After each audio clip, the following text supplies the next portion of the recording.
Assalamualaikum warahmatullahi wabarakatuh.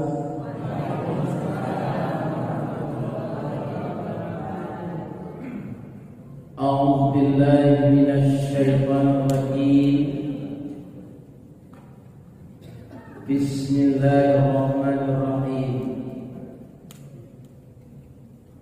Alhamdulillahirabbil alamin. Wa bihi nasta'in ala umurid dunya wad din. Asyhadu an la ilaha illallah wa asyhadu anna Muhammadar Rasulullah sallallahu alaihi wasallam la nabiyya ba'da amma ba'd. Qala Allah Ta'ala fi kitabihil karim. A'udzu billahi minasy syaithanir rajim. Bismillahirrahmanirrahim. Wa adzim fin nasi bil hajj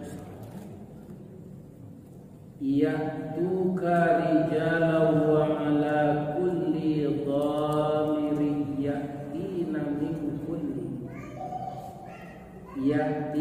min kulli fajjin amiq. Wa qala aidan walillahi 'alan nasi hajjul bait man istata'a ilaihi sabila wa man kafara fa inna Allaha ghaniyyun 'anil 'alamin. Shadaqallahu. Qala Rasulullah sallallahu alaihi wasallam, al-hajjul mabrur laisa lahu jazaa'un illa al-jannah. Yang kita hormati Bapak Pengurus Masjid Jami' Nurul Abidin Batam Center beserta seluruh seksi dakwah, seksi pembangunan beserta jamaah yang hadir pada malam ini. Semoga semua kita ini diberkahi oleh Allah. Amin. Amin ya rabbal alamin. Yang kami muliakan pemuka-pemuka masyarakat, Bapak RW dan Bapak RT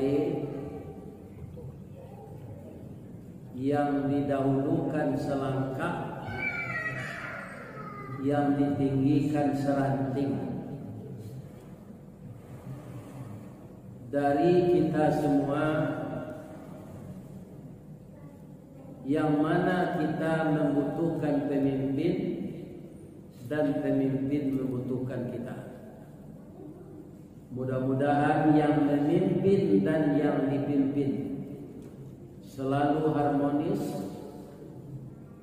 selalu memegang amanah dan selalu menjalin ukhuwah, persahabatan, ke bukit sama mendaki, ke lurah sama menurun, bersama-sama memajukan agama, mengamankan bangsa dan negara, juga mendidik anak-anak kita supaya menjadi anak yang saleh dan anak yang salehah. Amin. ya rabbal alamin. Pada malam ini untuk kita berkenalan dalam rangka kita mempererat silaturahmi,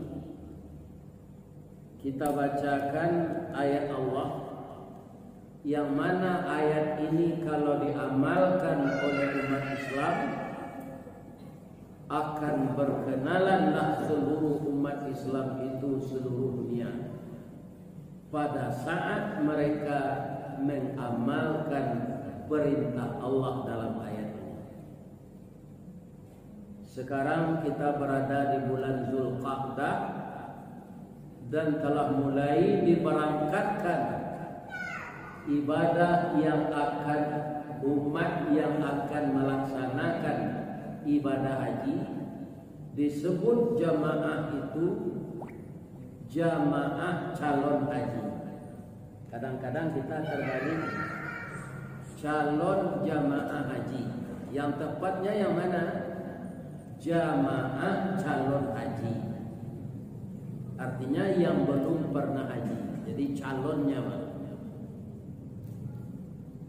Kaum muslimin, haji adalah puncak dari ibadah-ibadah dari rukun Islam yang 5 itu, yang didasari dengan syahadat, kemudian salat, puasa, zakat, dan haji. Teristimewanya ibadah haji ini di dalam surat Al-Hajj yang kita bacakan tadi, wa adzim finnas, dan ajaklah, serulah manusia untuk melaksanakan ibadah haji. Kalau setiap waktu salat masuk itu ditandai dengan suara azan. Orang yang azan itu disebut muazin, yang menyeru untuk salat. Jadi azan itu untuk memberitahu kepada manusia bahwa waktu salat telah masuk. Tapi ada saya heran melihat orang azan ketika akan memasukkan mayat ke dalam lahat. Dari mana ini dasarnya? Akan dikuburkan mayat, azan di dalamnya. Siapa yang akan salat di dalam kubur? Jadi azan adalah pemberitahuan kepada kaum muslimin dengan kalimat-kalimat memuji Allah yang dilantunkan oleh suara namanya muazin. Karena orang yang mulai azan ini di zaman Rasulullah dulu namanya Bilal, maka sampai sekarang di Sumatera Barat yang terkenal itu Angku Bilal. Sebenarnya orang yang azan pertama itu dulu namanya Bilal. Walaupun yang azan sekarang Amir, itu tetap gelarnya Angku Bilal kalau di Sumatera Barat. Siangku Bilal tadi artinya, dan siapa tadi yang mengumandangkan suara azan. Jadi untuk berhaji juga diseru oleh Allah manusia. Bagi orang yang dekat di sana, ada mereka yang berjalan, ada yang mengendarai onta kurs. Tapi kalau kita dari Indonesia ini dengan besi terbang. Kalau dulu ada dengan kapal laut, ada nama kapal lautnya dulu Bele Abeto. Nah, sekarang tidak ada lagi dari Indonesia ini dengan kapal laut.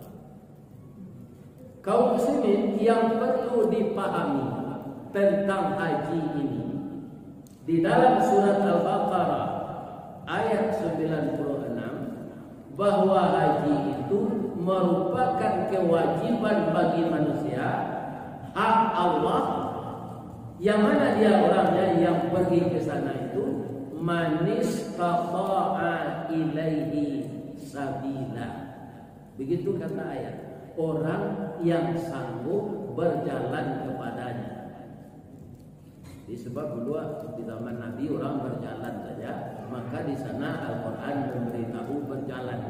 Kalau kita sekarang berjalan itu disambung dengan pesawat. Kaum muslimin, jadi kalau kita tidak istita'ah, kita belum mampu, kita tidak berdosa kalau tidak pergi menunaikan rukun Islam yang kelima itu.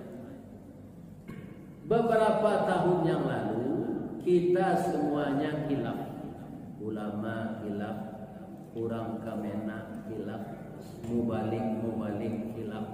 Maka diadakanlah boleh orang pergi haji itu ditalangi dengan dana dari bank. Artinya berutang atau kredit. Jalanan makanya macet sekarang karena mobil banyak kredit. Kartu keluarga, kartu penduduk, kemudian sedikit DP, kita sudah bisa bawa mobil pulang. Dipindahkan pula haji kredit, macet pula haji. Saya yakin kalau ini dikembalikan seperti dulu, ya kan? Tidak ada istilah kredit ini ditalangi, akan normal kembali. Jadi semua kita ini khilaf semua, tapi lah terlanjur, tidak bisa dicabut lagi, sudah terlanjur. Jadi yang akan datang anak-anak saya yang muda-muda, bapak-bapak dan ibu-ibu, coba kita ingat bahwa berhaji itu istita'ah. Kalau kita tidak mampu sampai mati, kita tidak akan berdosa. Kredit itu kalau dalam bahasa Minang berutang. Berutang kok kebanyakan orang gali ya. Nasi lama nyesangko katan mau utang lama membayarkan. Iya kan? Artinya berutang itu mudah dia, membayarnya tidak mau. Itu bahasa Indonesia. Nabi melarang kita ini. Iyyakum wad-dain, jauhkanlah dirimu dari utang. Fa innad dain, sesungguhnya orang yang banyak utang itu hammun fil lail. Dia tak bisa tidur malam hari. Wa mazallatun fil nahar, dan malu di siang hari. Cobalah kita di kedai ini utang, di kedai ini utang, di lampau ini utang, di warung ini utang, kemudian tak bayar. Kita malu lalu ke sana lagi. Kadang-kadang sekali-sekali tak dapat mengelak lalu ke sana. Waktu orang punya warung itu kita terkejut. Ini bahayanya utang. Ada satu lagi ya kan? Saya baru timbul pula ingatan saya. Kenapa dunia ini tak kekal, Pak? Nanti akan datang kiamat. Kenapa kiamat? Kenapa kita tidak di sini aja? Karena saya perhatikan dimanapun negara di dunia ini membangunnya dengan utang. Dan utang itu terkait riba. Iya kan? Sedangkan riba itu tidak boleh bagi Allah. Jadi seluruh bangunan yang kuat-kuat ini, ya kan, konstruksinya bermacam-macam, nanti akhirnya dihancurkan oleh Allah. Bukan saja bangunan itu, tempat berdiri bangunan itu akan hancur. Al-Quran menyebut izas sama'u fatarat, apabila langit telah runtuh. Jadi seluruh bangunan yang kuat-kuat di bawah di bumi ini, dengan runtuhnya langit akan hancur bangunan itu. Wa idzal kawakibun tasarat, dan seluruh bintang-bintang berjatuhan. Bapak-bapak dan ibu-ibu, kalau kita ada nanti purnama bulan 14, melihat kita ke langit, bagaimana kelihatannya bulan itu? Bulan kan? Sehingga orang cantik di Minangkabau itu disebut dia sangat cantik. Bagaimana cantiknya? Bantu bulan nampak balik mukonya. Wajahnya itu bundar indah seperti bulan 14 hari bahasa Indonesia. Ya kan? Tapi apakah cahaya bulan itu benar-benar cahaya? Tidak. Itu pantulan dari cahaya matahari. Membuktikannya mudah. Bulan itu dilihat, Pak, walaupun bercahaya, mata kita tidak sakit. Tapi kalau matahari sakit mata kita, kata orang Minang, ndak kalau menantang matahari, ndak kalau menambil mata padang. Karena cahayanya kuat. Ndak bisa kita pukul mata padang, ndak bisa kita tantang matahari. Iya kan? Bintang yang sangat banyak di atas langit itu Bapak dan Ibu, dia tidak diam seperti cahaya bulan, dia begini. Lihat itu, kalau hari terang bulan, lihat bintang-bintang itu begini Pak, mengerdip-ngerdip. Kenapa begitu? Dia juga cahaya, dia juga sumber api. Kata orang astronomi, ada bintang itu yang besarnya 1 kali triliun matahari kita ini. Coba bayangkan berapa besarnya bintang. Dia api semua. Nanti kiamat, wa idzal kawakibun tasarat, bintang-bintang itu berjatuhan ke Batam, berjatuhan ke Amerika, berjatuhan di Sumatera Barat, berjatuhan seluruh negeri ini, kena oleh cahaya bintang yang berapi, yang besarnya ada 1 triliun kali matahari kita ini. Itu makanya dunia ini tak kekal, Pak, karena dibangun dengan uang riba. Dihancurkan oleh Allah nanti juga. Di mana kekal itu? Di dalam surga. Dalam surga Allah yang langsung bangun, tidak ada pinjaman luar negeri lagi, tidak ada pinjaman bank dunia, karena yang bangun Allah. Dan semua bangunan itu tidak ada bisa dibandingkan dengan bangunan yang terindah di dunia ini. Jadi ini gunanya saya ceritakan, Bapak Ibu yang berniat haji, kalau tidak bisa jangan ngutang. Tidak berdosa tidak berhaji kalau tidak mampu. Sedangkan istita'ah itu pertama memang uang. Tapi bisakah dengan uang saja? Tidak. Yang kedua, istita'ah dengan kesehatan.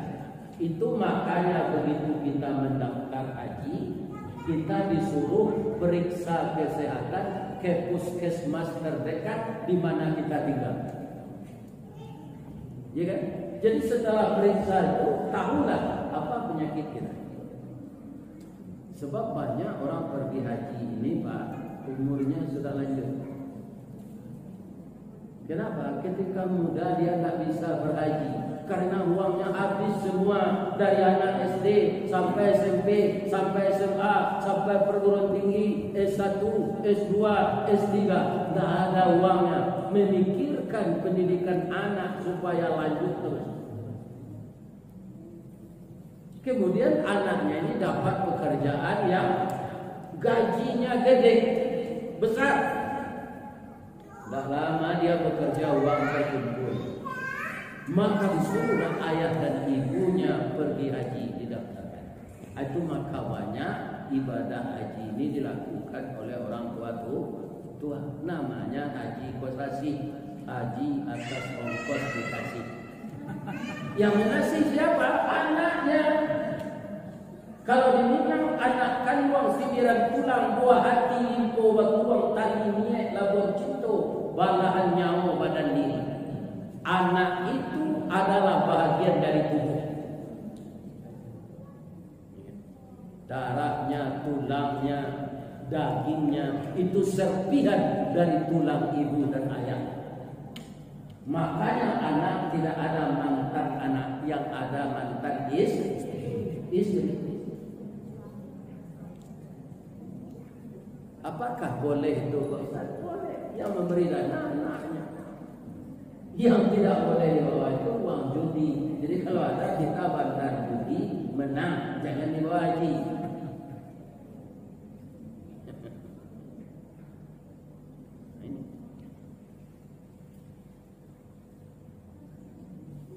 Bapak Ibu yang terhormat, setelah diketahui ada penyakit di tubuh kita, dokter yang memeriksa itu menyampaikan, Bapak ini ada unsur diabetes.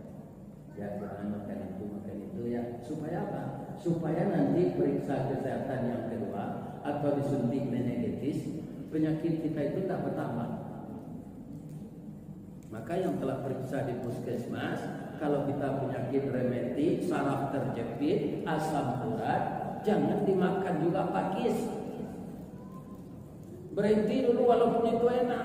Pakis itu memang enak, Pak. Lebih-lebih setelah digulai itu, kemudian dimersihkan, dikasih lokan. Itu enak sekali. Tapi bagi orang penyakit rematik, ya kan, tidak sesuai lagi. Ya kan? Nah, kita masih dikonsumsi itu. Akhirnya begitu akan berangkat haji, periksa kesehatan yang kedua, penyakit tambah parah. Tidak jadi juga istitaat. Tidak bisa pergi, Pak. Penyakitnya parah, tidak diizinkan oleh dokter pergi. Nah, ada orang yang nekat, Pak dokter, biarkan saja ya. Saya mati aja boleh dengan saya. Itu solahnya. Pergi ke Mekah itu berhaji, tidak pergi mati. Lebih baik kita mati di Batam ini, jelas kuburan kita. Di sana mana akan dicari kuburan kita? Ya kan sudah berdempet-dempet. Ya, sudah ada pula istita'ah, kita dinyatakan sehat. Ada lagi apa istita'ahnya? Menguasai ilmu manasik. Walaupun Bapak, Ibu, Profesor, Doktor di bidang Bapak, ya kan? Jangan tak pergi manasik.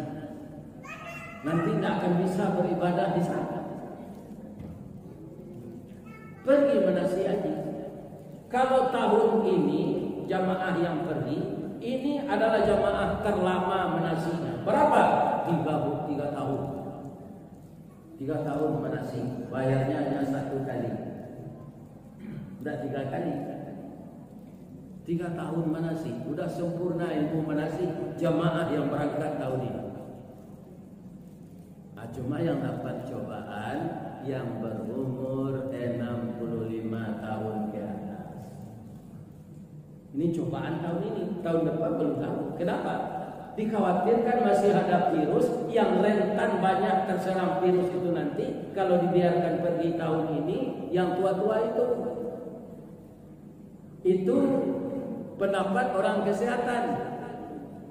Maka orang berumur 65 tahun ke atas tidak boleh. Kalau ada famili kita atau jamaah yang datang ini ada dapat cobaan seperti itu sekarang, sabar aja. Karena inti hidup ini 2 saja, sabar dan syukur. Kalau teramalkan sabar dan syukur itu kita aman. Iya kan? Konsep yang kedua apa? Kerjakan yang benar, tinggalkan yang salah. Yang ketiga apa? Makan yang halal, tinggalkan yang haram. Kalau bahasa Minang, bau punyu awak jangan diambil punyu orang. Bau raun bini awak jangan dilarian bini orang. Kan ada orang ingin bawa istri orang. Istrinya ada. Ini pekerjaan yang salah. Jadi jamaah yang akan pergi haji itu harus manasik.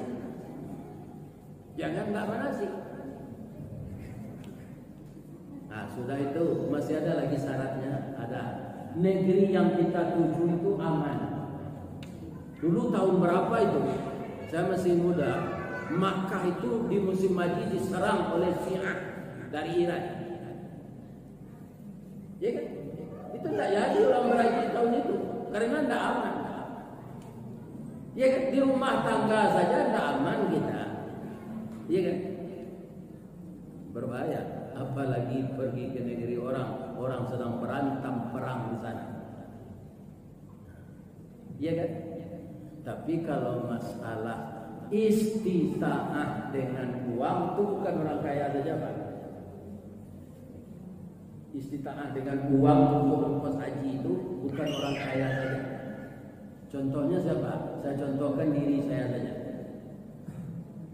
Saya pegawai PT Semen Padang, masuk tahun 74, kemudian pensiun tahun 2008. Dengan 3 kali dimutasikan. Pertama tukang angkat, karena ijazah saya pesantren tidak bisa masuk melalui pendidikan. Saya jadi tukang angkat, tapi saya sabar.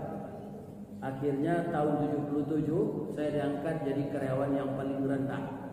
Namanya kerja saya itu di General Service. Bahasa Inggrisnya indah. Apa itu? Tukang campaan sarung. Membuang sampah. Setelah itu pindah lagi yang indah juga, namanya oilman. Manuka minyak gunung. Sehingga baju saya itu berlepotan dengan gomok dan minyak. Kemudian saya belajar jadi mubalik, sudah beranak 2. Target saya kalau khatib nak datang di masjid saya bisa gantikan untuk jadi khatib.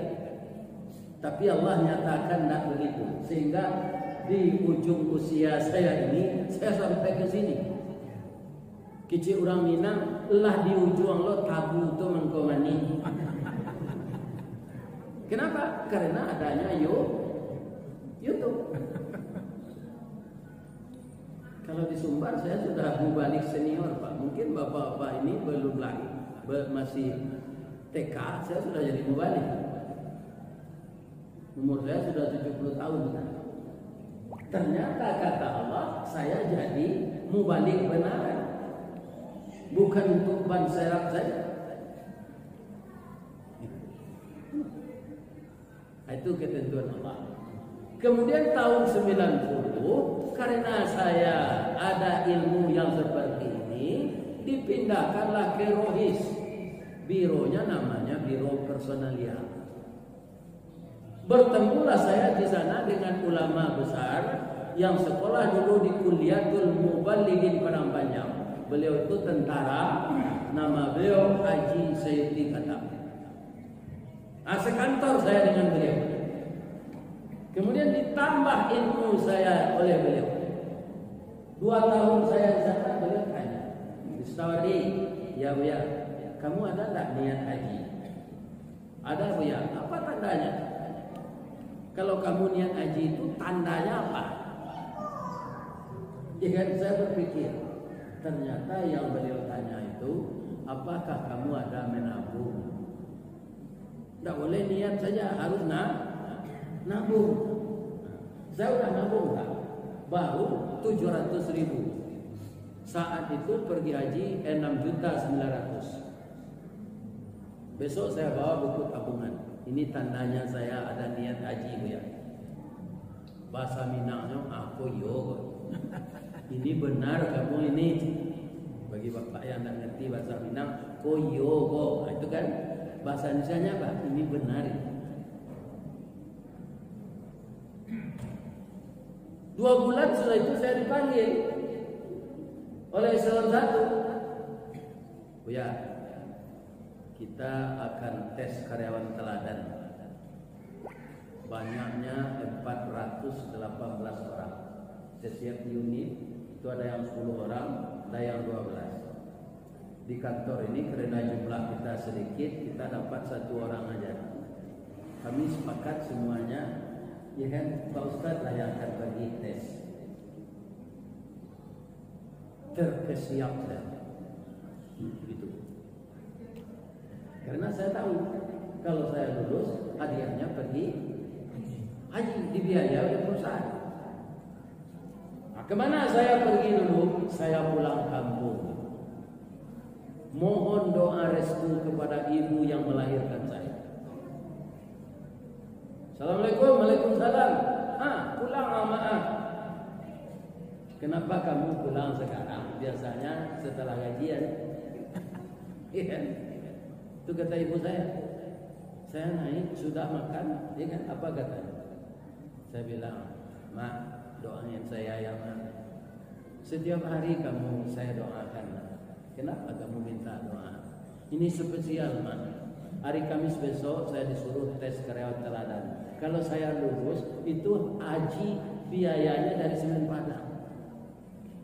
Nangis mak saya. Dena itu ya bansai sama coba selimut kain sarung delo kate kaki tampak delo ke bawah telinga terbuka.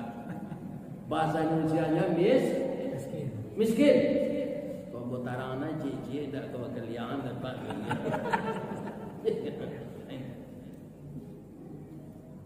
Kapan kita akan pergi berhaji itu nak? Saya doakan kamu, mudah-mudahan kamu lulus. Alhamdulillah, tes tertulis saya jalani. Semuanya tidak ada yang tidak dapat bagi saya tes tertulis. Alhamdulillah. Ya kan? Kemudian ternyata tim karyawan teladan itu datang ke masjid di tempat saya tinggal. Saya tinggal namanya Komplek Cimpago Permai, Igasar Lamo. Itu daerahnya di daerah Pau, Padang Kota. Rumah saya itu namanya rumah BTN, bangunan tidak normal. Karena kamarnya kecil-kecil. Dipanggil saya oleh pengurus masjid. Pak Ustaz, sini. Apa kabar Pak? Tadi ada tim datang dari PT Semen Padang. Bahwa dia nanya Pak Ustaz. Apa yang ditanya? Apakah Ustaz Istawardi itu ada salat? Itu yang ditanya Pak. Lain sama yang Ustaz. Iya kan? Nah, informasi dari pengurus masjid ini, itu Ustaz kami Pak. Itu pantas beliau pergi haji. Pantas kan? Beliau guru kami. Dia respon baik. Apakah sudah puas tim itu sana? Belum. Dia pergi ke tetangga, ke Pak RT, Pak RW. Apakah istri Ustaz ini baik-baik orangnya? Ada juga istri kita yang tidak baik. Kita Ustaz istri rentenir. Ya kan? Kita Ustaz istri agen narkoba. Kita Nabi istri agen LGBT. Siapa itu istri Nabi Lut? Itu agen LGBT, lesbian, gay, biseksual, transgender. Tapi kalau LGBT itu masuk Padang. LGBT bini gapur, laki gapur, bini tinggi.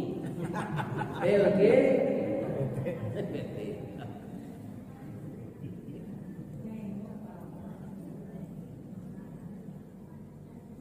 Jadi kalau istrinya itu judes, bertahi lalat di bibir, iya kan?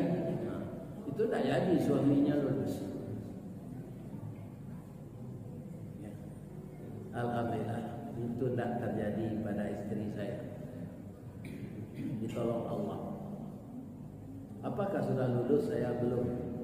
Datang dia lagi ke kantor orang yang membayar gaji. Ditanya pada itu, apa yang ditanya? Apakah Ustaz ini bisa membawa gajinya 60% pulang? Saya 70% Pak.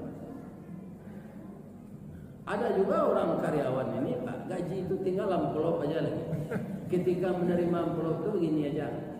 Tidak ada uang. Iya kan? Rice cooker, utang, magic chair, utang, blender, utang, mixer, utang, vacuum cleaner, utang, habis gaji itu dipotong. Itu tidak jadi lulus itu kalau gitu. Kenapa? Karyawan tidak punya perhitungan hidup, tidak punya planning, boros, memperturutkan kehendak nafsu. Alhamdulillah itu saya lalui juga dengan baik. Kemudian sudah bisa di sana belum? Dia pergi ke rumah sakit tim ini. Berapa kali Rizkawani ini berobat setahun? Ada karyawan ini Pak, kerjanya itu berobat aja, tidak produktif, sakit panjang, ke rumah sakit aja. Bagi perusahaan itu memang dibayar. Kalau tidak bisa di Padang, bisa ke Singapura, dibiayai oleh perusahaan untuk mengobat karyawan itu. Nah, itu tidak bisa juga lulus itu. Penyakitan tidak produk. Allah menolong saya Pak. Allah menolong, bukan saya yang baik. Allah menolong. Semua itu saya lalui. Akhirnya saya dibiayai pergi haji oleh PT Serbana. Kembali dari sana, teman-teman menjemput saya di atas mobil. Dia sebut Haji Bidin, Haji Bidin, Haji Bidin, sama dengan nama masjid saya. Nama saya Rizkawardi, kok kalian panggil Bidin? Bidin itu biaya dinas. Jadi istita'ah itu bukan kita saja yang mampu punya duit. Ada kemampuan lain dibantu oleh Allah melalui duit perusahaan. Ada orang satu pesawat dengan saya dari Kabupaten Agam. Saya ini Padang Pak, walaupun kampung saya Agam, saya tinggal Padang, saya jemaah Padang. Saya tanya, Pak, berapa lamanya Bapak dan Ibu nabung untuk pergi haji? Nah, nabung Pak. Gimana? Bisa saja Bapak punya duit. Rumah saya itu pemerintah Kota Bukit Tinggi bikin jalan. Di rumah saya kena. Sudah diganti rumah itu. Kemudian sudah bisa pula rumah itu saya huni. Duitnya tak habis. Masih ada 2 ONH. Maka saya daftar, dapat. Maka haji saya ini namanya Haji Maksur. Haji penggantian rumah karena rusur. Jadi istita'ah itu bermacam-macam. Tapi kalau kita tidak istita'ah, tidak mampu, jangan berhutang. Akibatnya macet haji. Kalau dihilangkan ini pasti normal kembali, insya Allah.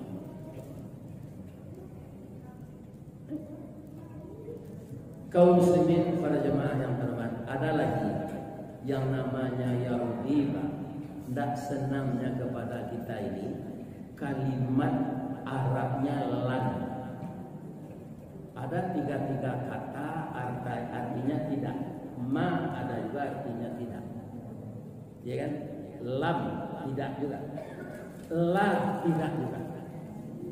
Tapi ada tidak juga artinya. Ya kan? Lan. Ini kita mau makan dulu atau mau ngaji? Saya lihat kalau keluar makanan ini mata orang sudah ke sana. Jadi saya mohon itu saja. Orang motornya mogok ini apa untuk apa dikasih BBM? Ya kan? Kalau mobil jalan ini apa? Mobilnya mogok semua.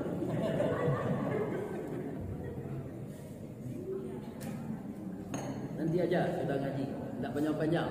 Sebentar lagi kita siap. Besok kita sambung subuh di masjid. Ya, jadwalnya ada. Ini tidak ingat semua. Jadi kalau Pak Ahmadi ini ingat ya. Bapak Ibu kaum muslimin yang terhormat yang saya muliakan. Kalau orang Yahudi kepada kita, kalimatnya bukan la lam tapi lan. Apa arti lan? Walan tarda angkal yahudu walan nasara hatta tattabi'a millatahum. Lan itu artinya bukan tidak, sekali-kali tidak. Beda ke Pak dengan tidak sekali-sekali. Nah, itu beda artinya tuh. Tidak sekali-sekali, kan? Sekali-kali tidak, beda artinya. Jadi orang Yahudi kepada kita umat Islam ini sekali-kali tidak bersenang hati mereka sebelum kita mengikuti mereka.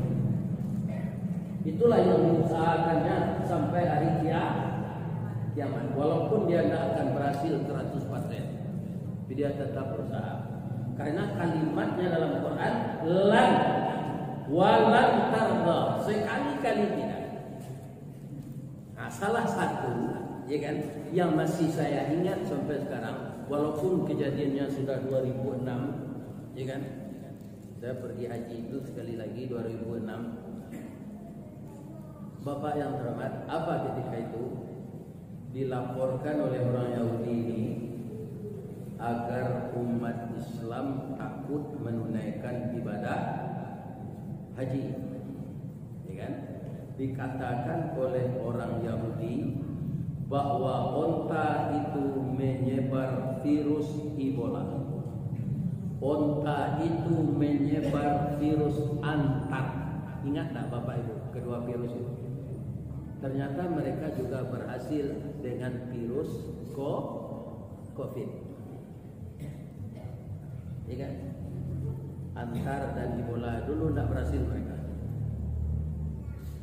Kaum muslimin katanya kalau kena orang yang pergi ke Makkah itu oleh virus Ebola dan antar ini, dia tidak akan hilang sampai ke tanah air, akan pindah kepada istri, anak, keturunan semua.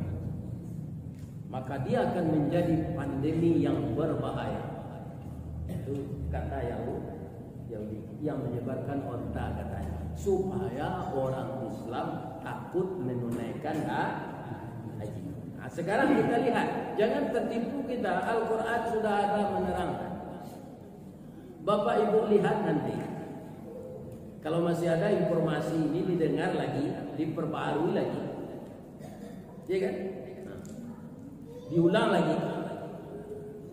Lihat surat Al-Hajj ayat 36. Surat Haji atau surat nomor 22 ayat 36. Wal budna ja'alnaha lakum min sya'airillah lakum fiha khair. Dan onta-onta itu kami jadikan, kata Allah, sebahagian dari syiar agama Allah. Coba bayangkan, onta adalah bagian syiar agama Allah. Kenapa? Karena onta itulah yang ditakdirkan oleh Allah sebagai kendaraan Nabi. Bukan menyebar virus ya. Kita sebut apa keistimewaan onta itu. Kita lanjut dulu artinya. Lakum fiha khair, bagi kamu wahai umat Islam, dalam diri onta itu banyak kebaikan. Allah menguraikan dalam Quran begitu saja. Jadi uraiannya yang lain-lain itu dari hadis Nabi lagi. Lakum fiha khair, kata Allah itu, bagi kamu wahai umat Islam, di dalam diri onta itu banyak kebaikan. Apa kebaikan?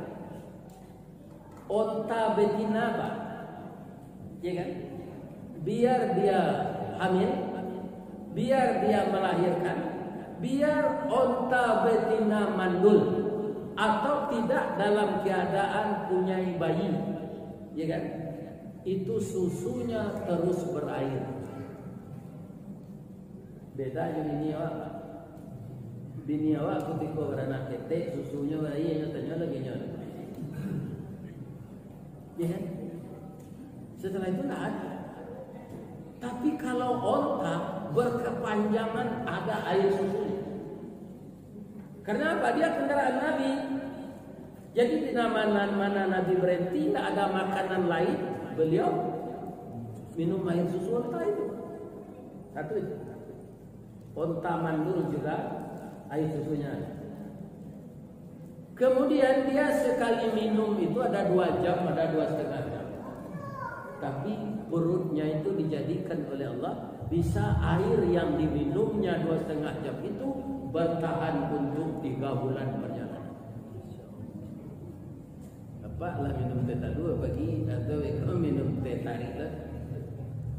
Sudah tuh kopi susu, enggak kue minum. Untung sekali 3 bulan. Mana cama awak dari untung. Ngerti nak bahasa saya? Kita sambung menyambung nih, minum pagi ini ayam babagi, sore ayam geprek, ya kan? Malam lagi martabak Mesir, makan banyak. Tidak putus-putusnya makan. Jadi bertahan air itu 3 bulan di dalam perut. Kenapa? Karena dulu sebelum ada air laut disulit di zaman modern ini, di Arab itu sulit air. Nah, ada 3 Pak. Yang keempat, Bapak yang telah pergi haji atau umrah, ada nggak melihat padang rumput luas di sana dalam perjalanan Makkah Madinah? Ada? Kenapa Bapak diam saja saya tanya? Yang telah pergi haji umrah, ada nggak melihat padang rumput luas untuk makanan unta? Nggak ada.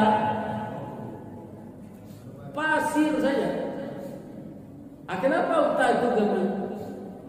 Apa makanannya? Air ludahnya dikasih oleh Allah keistimewaan, entah zat apa yang ada. Jadi basi bekas, basi paku yang runcing-runcing itu, koral, kerikil, pasir itu dimakan semua. Tiba dalam mulutnya hancur oleh air ludah. Ya, itu istimewanya unta. Punya kapuk taruh. Ya, awak dengan kapuk-kapuk aku mungkin tak mau yang itu.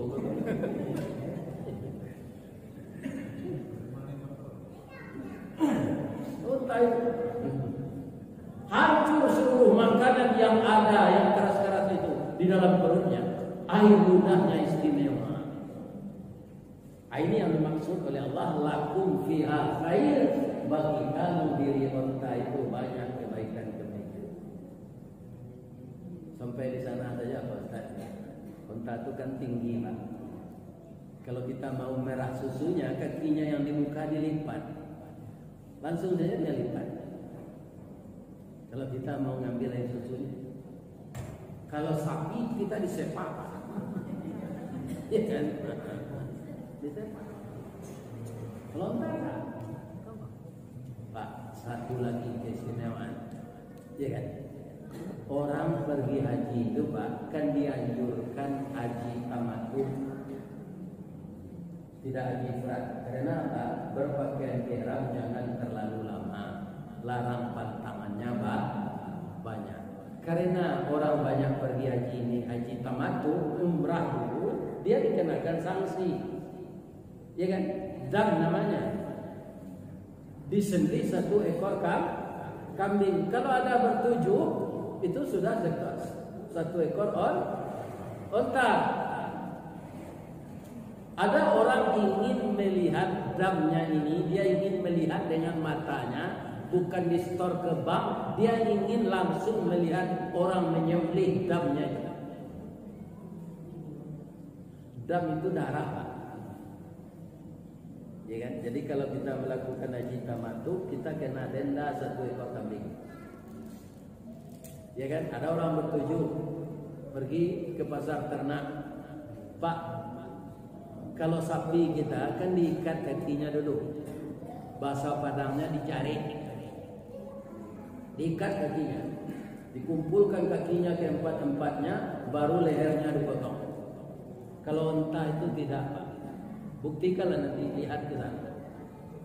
Ya kan? Begitu dibaca oleh tukang jagal itu, Bismillahirrahmanirrahim, lehernya dibegitukan aja. Tidak diikat. Ya kan? Orang suara Minang TV ini kalau mau disembelih harus diikat ini. Tidak melepar-melepar kakinya. Ya kan? Unta itu tidak diikat. Berapa keistimewaannya? Jadi kita jangan takut isu-isu yang diembuskan oleh Yahudi untuk menghalangi pergi ke tanah suci. Unta bukan menyebar virus. Binatang yang ada di negeri kita ini ada juga istimewanya Pak Ustaz, ada. Apa itu kerbau? Iya kan? Kerbau itu Pak dulu sebelum ada mesin baja di sawah, kan kerbau itu dipasangi. Ada petani mengiringkan di belakang, kerbau di depan.